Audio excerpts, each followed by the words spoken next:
Hi everyone! Hope you had a great weekend and now a great start to your week because we've made it to April and there's no snow in the forecast. And it's April Wine Club Day. So for our spring club, this is our gold members lineup. And to kick things off, we've got the Kotoku Sauvignon Blanc. So this one is from Marlborough, New Zealand. Very classic Sauvignon Blanc region in New Zealand for sure. Kotoku being the cute little, white heron, which is, not indigenous to the area, but there's a lot of them in this area. Kotoku's, the indigenous name for them there. And, just kind of paying homage to the sustainability of the vineyards and the, how the grapes and the vines coexist with everything else going on in nature. This is a very textbook New Zealand Sauvignon Blanc. So kind of exactly what we expect from it. Definitely done in a fabulous way, but just that fresh, easy drinking, fruit forward on the nose, lots of citrus and tropical fruits, a little bit of that wet stone and minerality to it. But definitely more of a fruit forward, crisp patio crusher. Has that nice kind of racy acidity in the back. You can definitely get away with it for a lunch wine or breakfast wine. But, it's, with lighter fare, if there's fresh fruits, leaner or, softer cheeses in there for sure. Or just dynamite on its own. Next up, we have the new vintage of Astabiza's Chakali. Which is just fun to say, so we got to talk about it. Astabiza is a wine house and actually gin producer in the Basque Country of Spain. So with this one, Chakali, and you can kind of see it right there. Chakali is the same as when we say Vino Verde or when we say Barolo. It's the style and the uniqueness of the blend of grapes and the style that it's done in that covets the name Chakali from the Basque Country. So with this one, it is 90% Hondurabi Zuri, which is also just fun to say, and 10% Hondurabi Zuri Zeti. So these are grapes that, it's a very, again, fresher style. Kind of a no frills, no nonsense, but authentic sense of place coming through in the wine. This one, it sits at high elevations, but with this, you're looking for not Spain's answer to Vino Verde, but that very similar. They're neighbors, and they're both like, okay, well, we've got these high temperatures, we've got these big reds, we've got all of these ones that require some aging and some massaging and some love and finesse. We just need these crushable, everyday, fun wines that can be put on the table, that give us contrast, that quench our thirst when we're out all day in the vineyards, paying all of that love and attention to the other vines. So just a really crisp, light, easy drinking style of white. In terms of food pairings, oysters would be absolutely dynamite, or fried leaner fishes. It's fun though with this one, you can even get away because of its crispness, because of the design, and it doesn't have that big fruit on the nose or palate. It's much more reserved, much leaner, more mineral driven. You could also get away with even like gorgonzola, like bold cheeses could stand up to this and create a really fun contrast. If you did something with like in a pate style, like foie gras or something that had that pate, that richness to it, it would be absolutely dynamite to kind of cut through that. So this is the Chakali from Astabiza. When you are serving it, you don't have to do this, especially if you're already a bottle or two in. But very traditionally, you're serving at it from very high, 10 inches up, or to try and create, like, to agitate the wine and create that effervescence and that freshness kind of right from the get-go. So it's a lot of fun to do. Again, if it's a narrow glass, or we've had a few, or something's not stable, maybe not, but if you want to try it, I would highly recommend it. And keep things rolling with Stag's Leap Viognier. Stag's Leap, I mean, I don't think they need any introduction. They are pretty well known in the Napa area of California. I mean, they've been around the land and the vines, late 1800s, 1870s. The history of Stag's Leap, if you haven't had it in a tasting, if we haven't talked about it, or you aren't familiar, definitely, it's worth a Google or creep in their website. I mean, this is property that was huge, but created, always ran by socialites or by people that had a lot of money and a lot of position. And I mean, there were times where it was ran strictly for a B&B kind of thing, and they maintained the vines through the 30s and 40s, but they're not not for production, not for wine or anything like that, just keeping the vines going. And so it moved hands, people falling in and out of money, and very, very cool story. But the wines are absolutely stellar. This is the 2022 vintage of their Viognier, which, again, I'm just loving Viognier because people are doing it so well right now, right? We're seeing, and whether it's Spanish or California or French, Viognier, had such a bad rap for a while. It wasn't planted anywhere. People were putting oak on it, and you're getting so many competing flavors and aromatics, and it's very easy to make bad Viognier, right? And it feels really flabby. But now I find there's so many phenomenal fresh expressions of it, where you get those crazy perfumed aromatics, the honeysuckle, the almond brine, the perfume, elderflower, like you get floral, and you have rich fruit, and like a candied peach almost with this one, right? Like it's got these very evolved flavors on the nose. On the palate though, it's lean, it's refreshing, it's great. It's got that nice high acidity. With this one, it does see age in neutral oak barrels.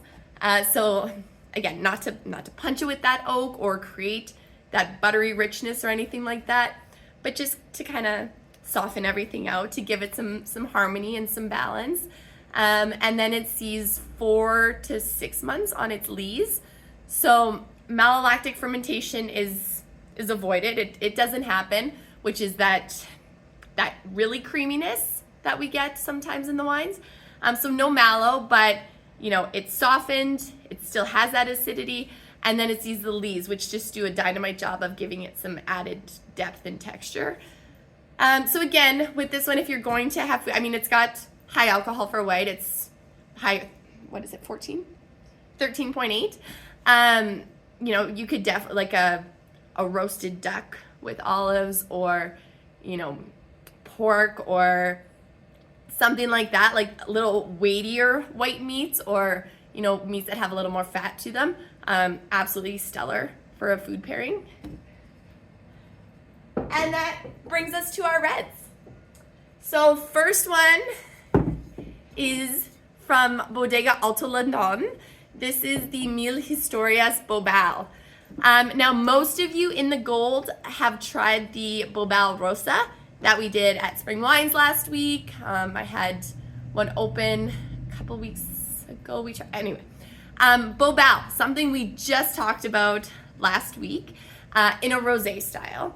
But, a grape that, while we don't see a ton of it here in Alberta, this is a big producer for Spain. This is very involved in the bulk wine and the no glam, no fame styles of wine that Spain produces.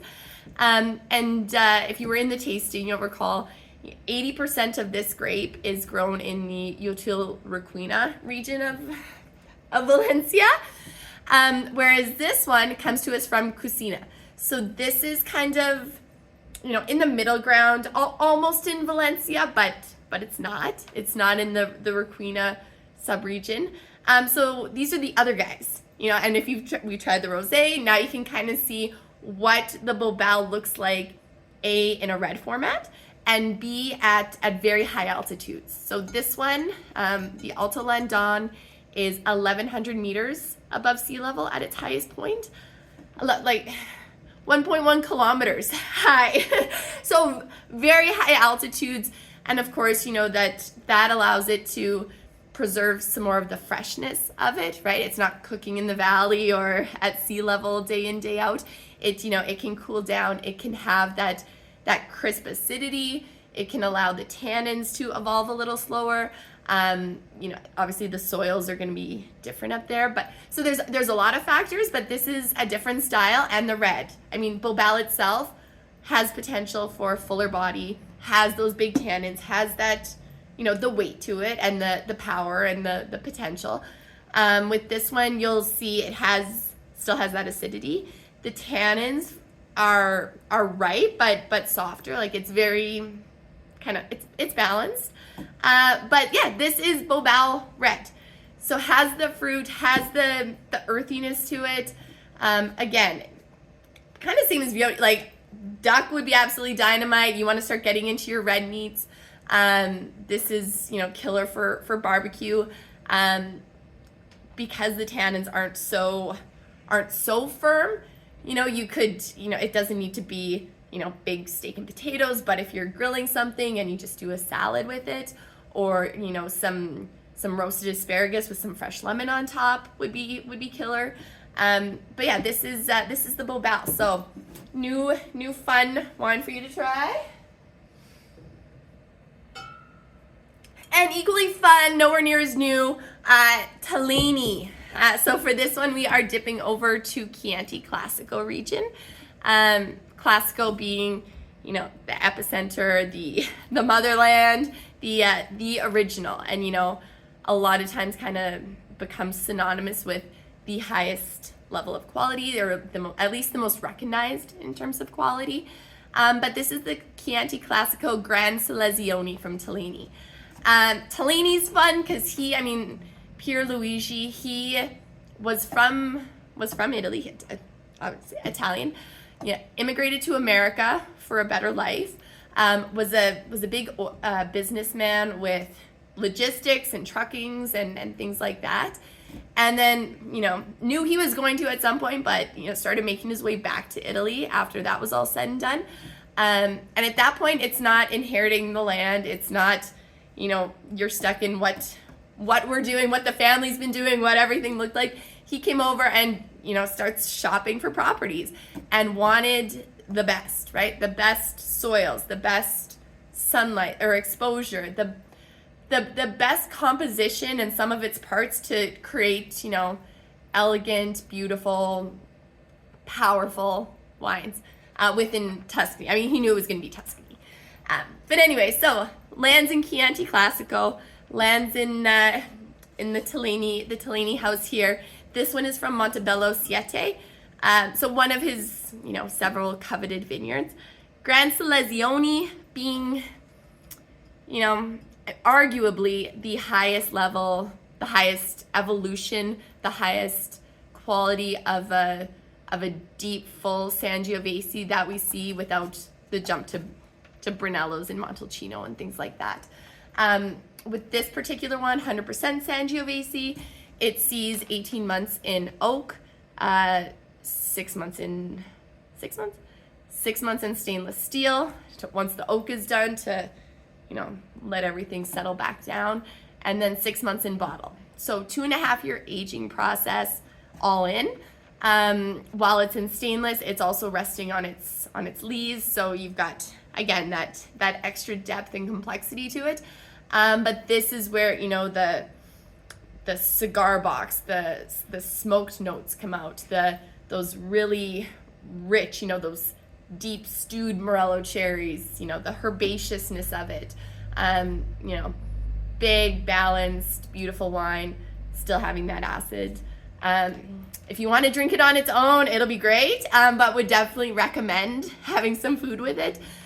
With this, like a bistecca, or if you wanted to do like even like a tagliatelle, or just like a really good quality pasta in, you know, with San Marzanos and you know, rich tomatoes there, but have ground beef or, you know, a protein element to it, it'll stand up to that.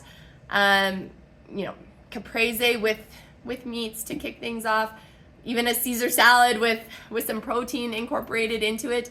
But, you know, something with a little more weight, a little heavier, you know, meal, something that has that acidity still, and some nice saltiness to it, and it'll really pop.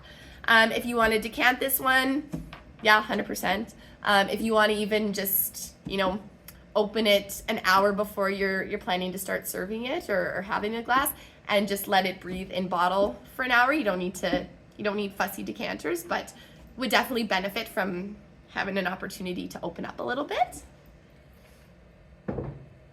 And then to round things out, we are jumping back over to Napa Valley, to the 75 Wine Company. This is, if we've had hogwash before, whether that be in a tasting or, you know, on a Friday, if I'm splashing and you come down, the hogwash rosé, and talking about Tuck Beckstoffer and, you know, his need for a more approachable August wine. So now we're kind of reverse engineering it. This is his Cabernet Sauvignon. This is, you know, the bread and butter, the meal ticket of the 75 Wine Co. Amulet Estate, which is, you know, it's owned and managed by Beckstoffer Vineyards. Andy Beckstoffer, who was, you know, one of the pioneers in terms of shaping the Napa wine scene to what it is today. But just really well done quality wine. Feliz Creek, this one's more, I mean, it's Napa. Some of the grapes come from the Mendocino area. But this is your full-bodied vanilla, tobacco, rich Napa Cabernet.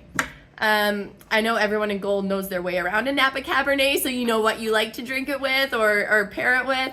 But again, right, the barbecue, now that it's here to stay, would be great. You know, those fuller meals in the garage, by the fireplace, or the fire pit now, hopefully. But yeah, a nice kind of classic Napa Cab to round out April. As always, thank you so much for your support. We really appreciate it. And, oh wait, actually there's no sexy way to do this, so I'll just back it up and then kind of showcase your April Wine Club. And that's it. Thank you so much, and we hope you enjoy the wines.